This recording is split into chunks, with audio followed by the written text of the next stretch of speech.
بسم اللہ الرحمن الرحیم۔ السلام علیکم۔ شادی کی پہلی ہی رات جب دانیال نے بے رحمی سے میرا گھونگھٹ اٹھایا اور محبت کی بجائے طلاق کے وہ کاغذات جن پر صرف سائن کرنا باقی تھے میرے ہاتھوں میں تھمائے تو میرے پیروں تلے سے زمین نکل گئی۔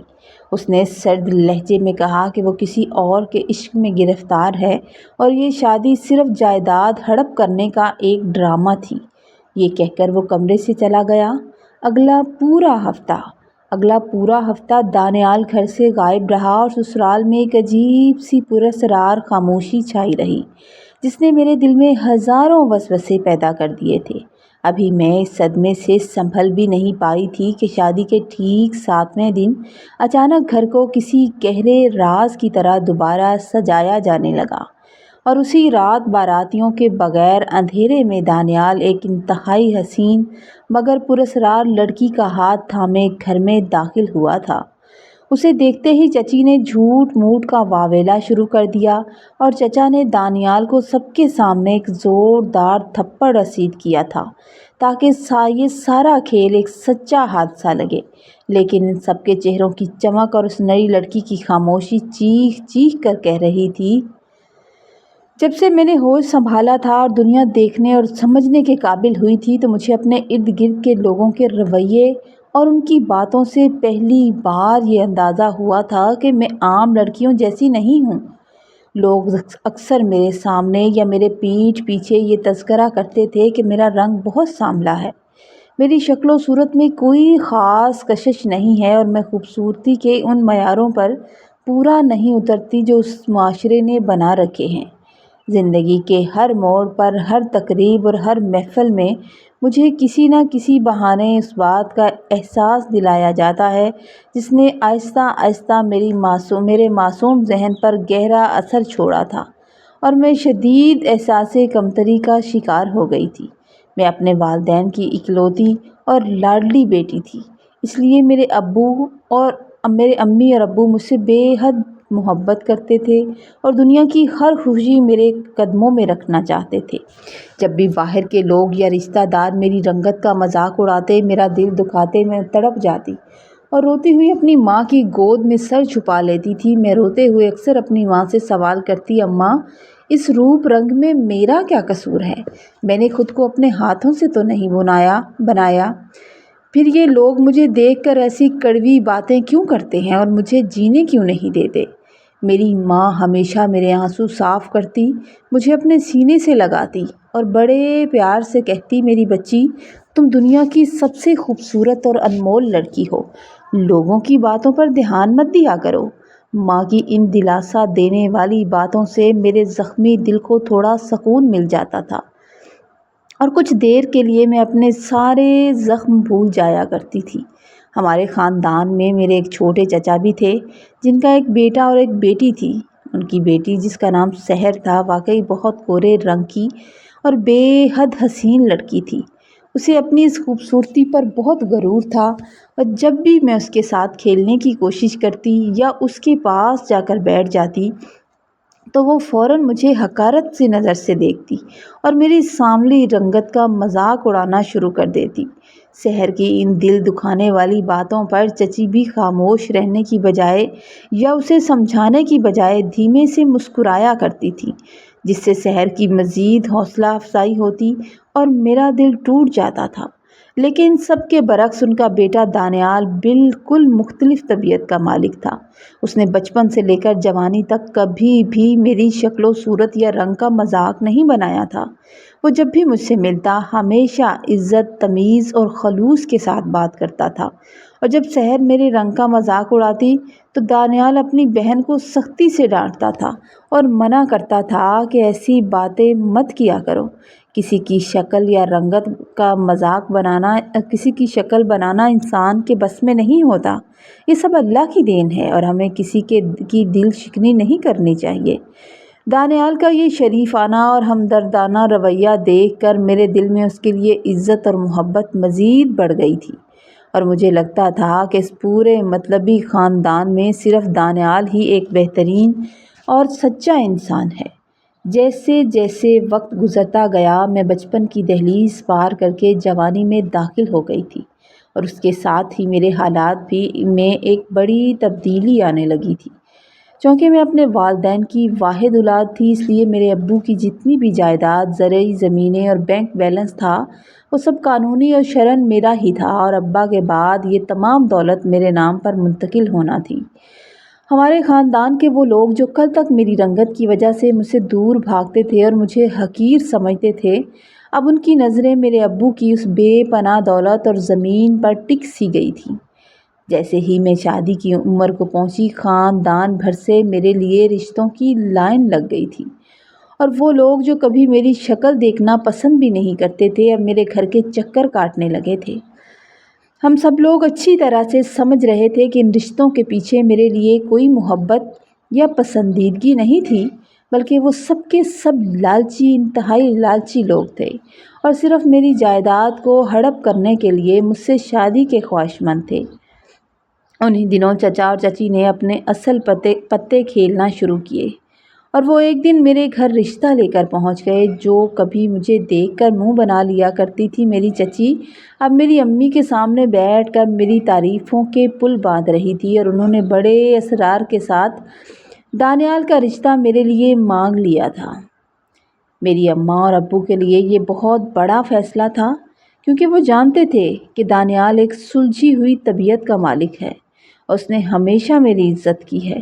لیکن میرے ذہن میں ایک عجیب سی ہلچل مچی ہوئی تھی۔ ایک طرف وہ دانیال کا پرانا حسن سلوک تھا، جس کی وجہ سے میں اسے پسند کرتی تھی، اور دوسری طرف خاندان والوں کا وہ لالچ تھا، جس نے مجھے ہر رشتے پر شک کرنے پر مجبور کر دیا۔ میں اکثر آئینے کے سامنے کھڑی ہو جاتی اور خود کو دیکھتی تھی اور کہتی تھی، کیا مجھ سے شادی وہ اس لیے کر رہا ہے کہ مجھے پسند کرتا ہے، یا اسے کوئی اعتراض نہیں، یا پھر میری جائیداد کو حاصل کرنے کے لیے ایک سوچی سمجھی سازش ہے، یا پھر واقعی مجھے دل سے اپنانا چاہتا ہے۔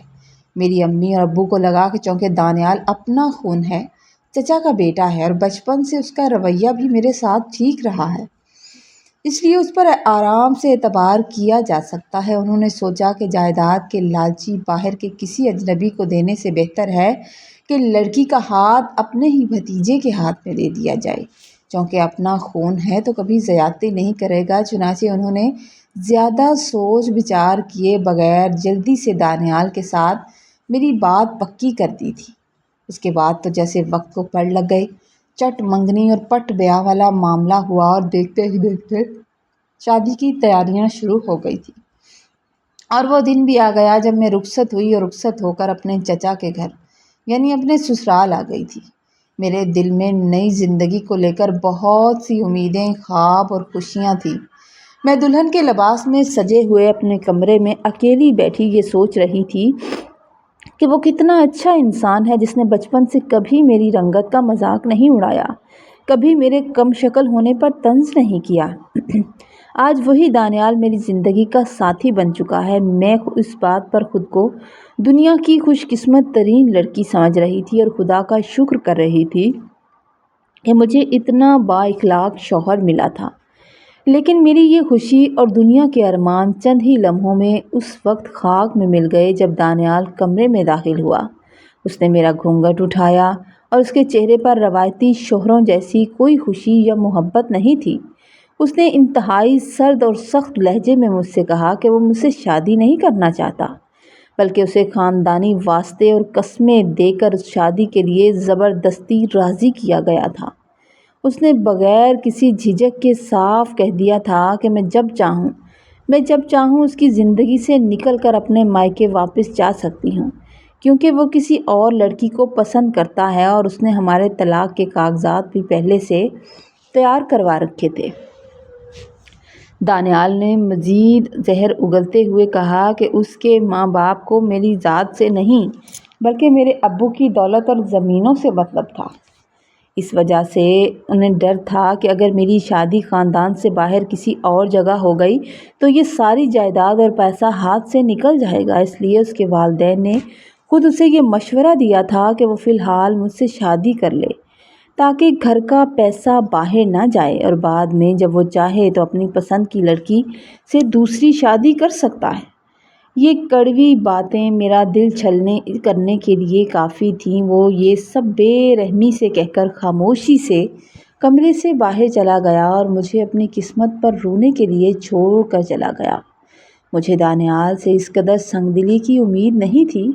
میں سوچ رہی تھی کہ چلو چچی تو ہمیشہ سے لالچی اور بدتمیز تھیں، لیکن مجھے اپنے سگے چچا سے یہ ہرگز امید نہیں تھی، کیونکہ میں ان کا اپنا خون تھی، ان کی سگی بھتیجی تھی۔ انہوں نے صرف چند ایکڑ زمین اور پیسے کی خاطر اپنے بھائی کی بیٹی کی زندگی برباد کرنے میں کوئی کسر نہ چھوڑی۔ اسی رات میں کمرے میں تنہا بیٹھے ہوئے مجھے نکاح کا وہ وقت بھی یاد آنے لگا جب دانیال میرے برابر میں بیٹھا ہوا تھا اور میری نند سحر نے سب کے سامنے اونچی آواز میں طنز کیا تھا کہ بھائی آج تو آپ بہت پیارے لگ رہے ہیں، اور اچھا ہوا کہ یہ آپ کے ساتھ بیٹھی ہوئی ہے۔ اس ساملی کو پاس دیکھ کر میرے بھائی کو کسی کی نظر نہیں لگے گی۔ سحر کے اس دل دکھانے والی بات پر وہاں بیٹھے خاندان کے تمام لوگ کھلکھلا کر ہنس پڑے تھے اور سب نے مسکراتے ہوئے میرا تماشا بنایا تھا۔ اس وقت میں خاموش رہی تھی۔ میرے شوہر نے بھی اپنی زبان سے ایک لفظ نہیں نکالا تھا، لیکن اب تنہائی میں ان باتوں کو یاد کر کے میرے آنسو تھمنے کا نام نہیں لے رہے تھے۔ اب میں اس اجنبی اور بے مروت ماحول میں بالکل اکیلی رہ گئی تھی، جہاں ہر رشتہ جھوٹ اور فریب کی بنیاد پر ٹکا ہوا تھا۔ وہ دانیال جس کی شرافت اور اخلاق میں نے عمر بھر قسمیں کھائی تھیں کہ وہ بہت بڑا اداکار اور جائیداد کا بھوکا نکلا تھا، جس نے اپنی محبت کو پانے کے لیے مجھے مہرا بنایا تھا۔ دلہا کے چلے جانے کے بعد وہ کمرہ جو مجھے اپنی نئی زندگی کا خوبصورت آغاز لگ رہا تھا، اب مجھے کسی قید خانے کی طرح لگ رہا تھا، جہاں میری عزت نفس کا جنازہ اٹھ چکا تھا۔ شادی کے اگلے دن جب میں کچھ دیر کے لیے اپنے مائکے گئی تو میری ماں نے بڑی امید کے ساتھ میرے چہرے پر وہ روایتی چمک اور خوشی تلاش کرنے کی کوشش کی تھی جو ایک نئی نویلی دلہن کے چہرے پر ہوتی ہے۔ میں چاہتی تو اپنی ماں کے گلے لگ کر دانیال کی ساری سچائی اور اس کا دیا ہوا دکھ ان کے سامنے رکھ سکتی تھی۔ میں اپنی ماں کو بتا سکتی تھی کہ وہ کسی بھی لمحے آپ کی بیٹی کو طلاق دے دے گا، کیونکہ وہ کاغذات بنا کر رکھ چکا ہے۔ لیکن میں نے اپنے ہونٹ سی لیے اور خاموش رہنے کا فیصلہ کیا، کیونکہ میں اپنی ذات کی خاطر اپنے بوڑھے ماں باپ کو جیتے جی مارنا نہیں چاہتی تھی۔ میں نے صبر کا دامن مضبوطی سے تھام لیا اور اپنا یہ کٹھن معاملہ دنیا کے لوگوں کی بجائے اپنے اللہ کے سپرد کر دیا۔ ابھی میری شادی کو ایک ہفتہ ہی گزرا تھا کہ سسرال گھر میں اچانک عجیب و غریب تیاریاں شروع ہو گئیں، اور دیکھتے ہی دیکھتے اگلے 2 دنوں کے درمیان ایک نئی دلہن ہمارے گھر آ گئی تھی، اور میں پہلے دن سے ہی سب کچھ جانتی تھی۔ میں جانتی تھی کہ چچا چچی میری نند سحر یہ سب اس گھنانے کھیل میں دانیال کے ساتھ برابر کے شریک تھے، اور ان سب کی پوری رضامندی اور ملی بھگت سے ہی دوسری دلہن اس گھر کی دہلیز تک آئی تھی۔ لیکن جیسے ہی وہ لڑکی گھر میں داخل ہوئی، چچی نے ایک دم پنتیرا بدلا اور زور زور سے چیختے ہوئے کہنے لگی، ارے دانیال کے بچے، یہ تو نے کیا غضب کر دیا! تو ہمارے جیتے جی دوسری شادی کر کے لے آیا! اور یہ کہہ کر وہ جھوٹ موٹ کا رونا رونے لگیں۔ چچا بھی اس ڈرامے کو سچ ثابت کرنے کے لیے دانیال کو اونچی آواز میں ڈانٹنے لگے، اور جب میرے امی اور ابو شور سن کر دوڑے چلے آئے تو چچا نے سب کے سامنے دانیال کے چہرے پر ایک زوردار تھپڑ مارا تھا، تھپڑ رسید کیا تاکہ یہ سارا تماشا بالکل سچا لگے۔ میرے معصوم ماں باپ ان کے اس بکر و فریب کو سچ سمجھ کر خون کے آنسو بہانے لگے تھے۔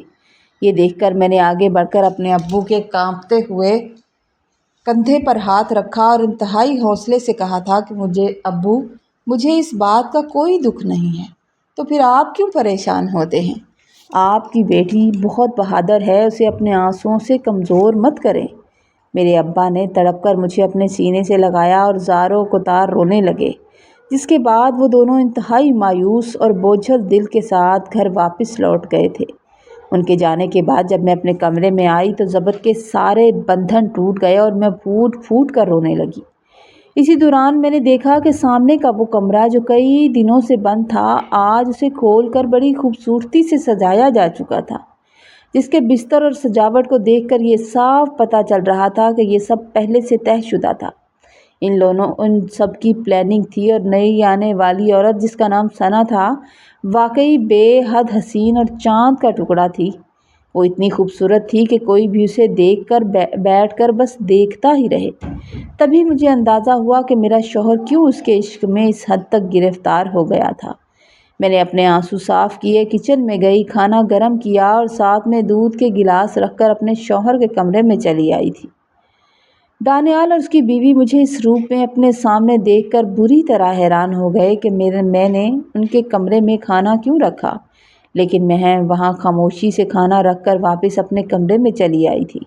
میں نے فوراً جائے نماز بچھائی اور اپنے مالک کے حضور سجدے میں گر کر اپنے دل کا سارا حال بیان کر دیا تھا، کیونکہ لوگ کبھی آپ کی تکلیف کو اس طرح نہیں سمجھ سکتے جس طرح وہ رحیم کائنات سمجھتا ہے۔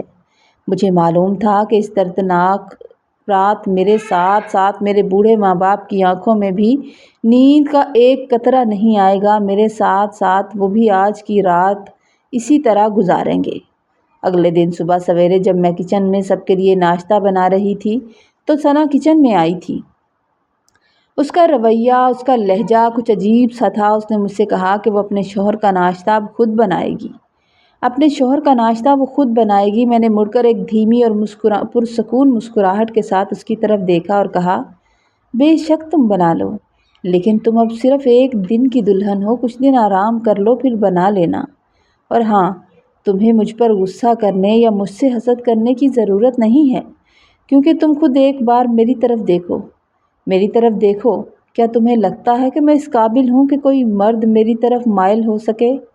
یہ جملہ کہتے کہتے میری آنکھوں میں آنسو آ گئے اور ثنا ایک دم خاموش ہو گئی۔ خاموش ہو کر مجھے بڑی عجیب اور پیشمان نظروں سے دیکھنے لگی تھی۔ میں نے ناشتے کی ٹرے اس کے ہاتھ میں تھمائی اور وہ بنا کچھ کہے وہاں سے چلی گئی تھی۔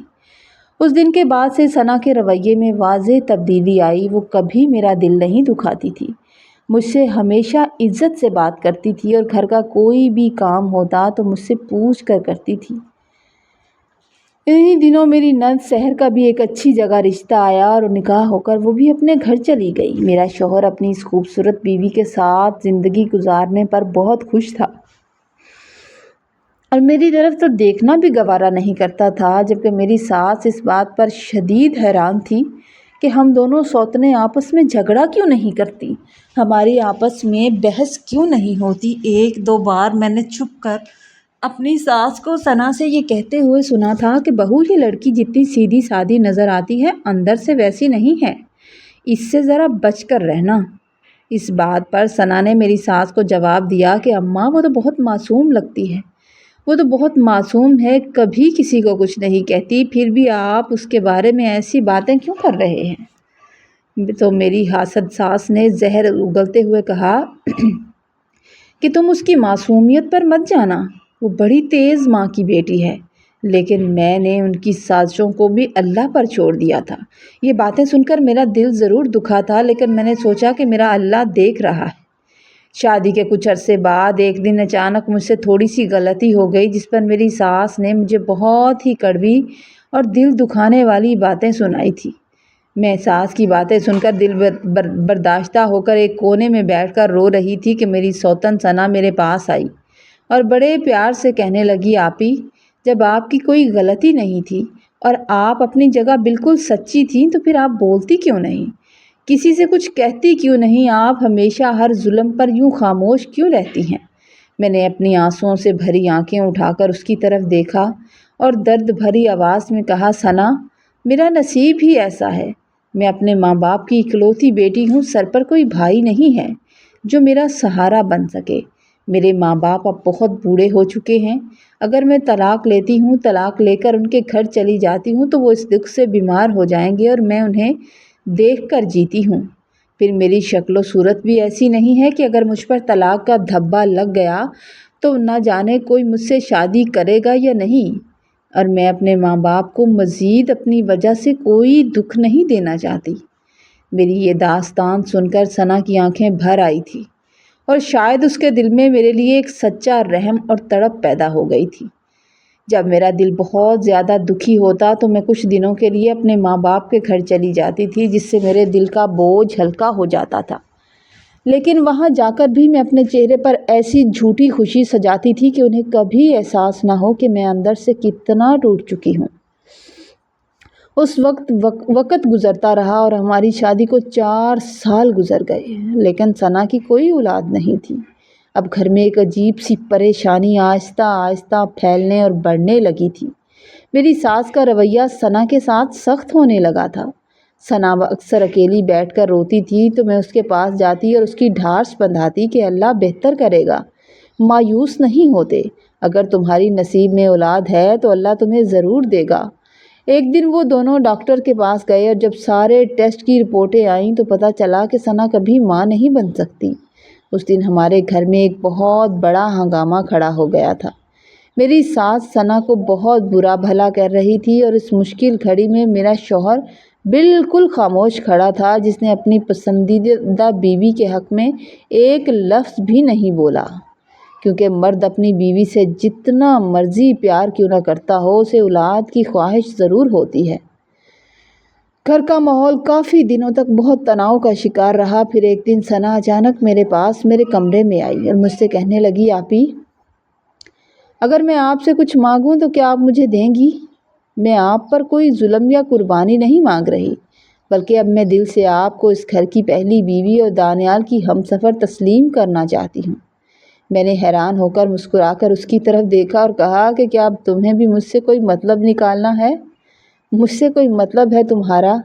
میری یہ بات سن کر اس نے روتے ہوئے میرے آگے ہاتھ جوڑ دیے اور کہنے لگی، نہیں آپی، خدا کے لیے ایسی بات مت کیجیے۔ میں جان گئی ہوں کہ جب مجھے پتہ چلا کہ دانیال شادی شدہ ہے تو مجھے اس سے شادی نہیں کرنی چاہیے تھی۔ شاید اسی بات کی اللہ نے مجھے سزا دے دی ہے کہ میری کبھی بھی اولاد نہیں ہو سکتی۔ آج مجھے دی ہے۔ آپ اپنا بالکل خیال نہیں رکھتی۔ شکل بے شک اللہ کی دین ہے، لیکن انسان کو اپنا دھیان رکھنا چاہیے۔ آج آپ میرے ساتھ پارلر چلیں۔ وہ مجھے زبردستی ایک اچھے پارلر میں لے گئی۔ وہاں اس نے مجھ پر نہ جانے کتنے پیسے خرچ کیے۔ جب ہیئر ڈریسر نے میرے بالوں کی کٹنگ کی، انہیں کلر کیا اور فیشل کے بعد میرا رنگ کافی صاف ہو گیا تو ہلکا میک اپ کرنے کے بعد جب میں نے خود کو آئینے میں دیکھا تو میں خود کو پہچان نہیں پائی۔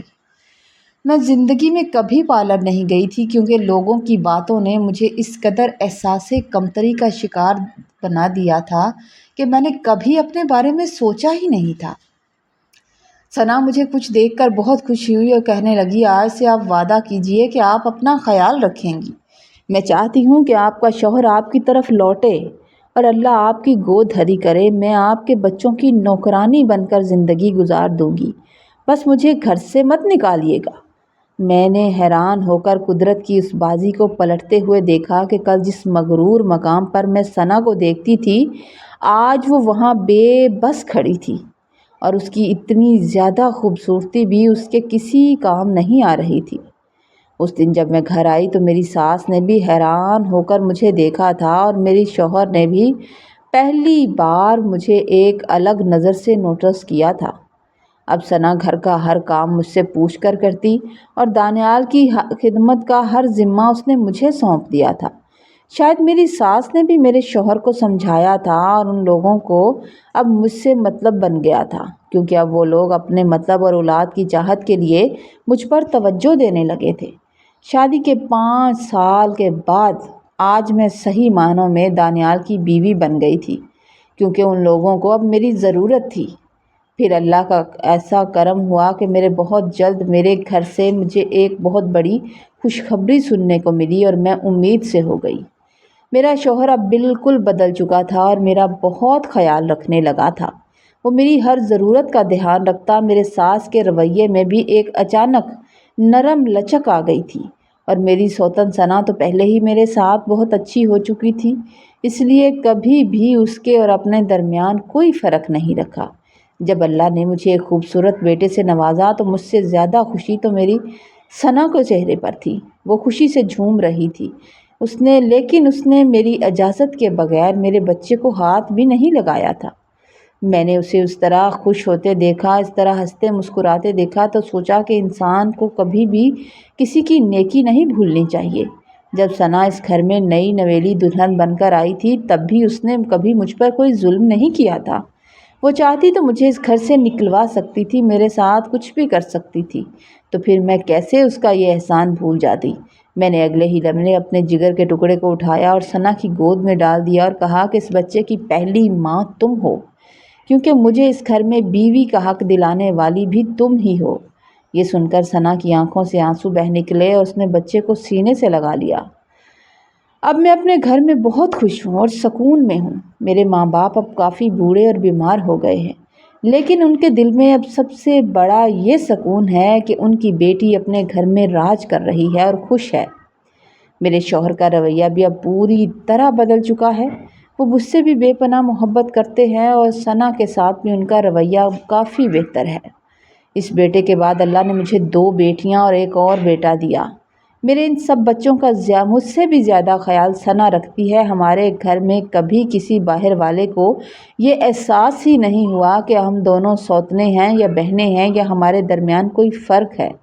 سچ کہتے ہیں کہ اگر ایک عورت دوسری عورت کے دکھ اور تکلیف کو سمجھ جائے تو اس دنیا میں کبھی بھی سوتن جیسا رشتہ بھی خراب نہیں ہوتا، وہ بہنوں سے بھی بڑھ کر ایک سچا اور مخلص رشتہ بن جاتا ہے۔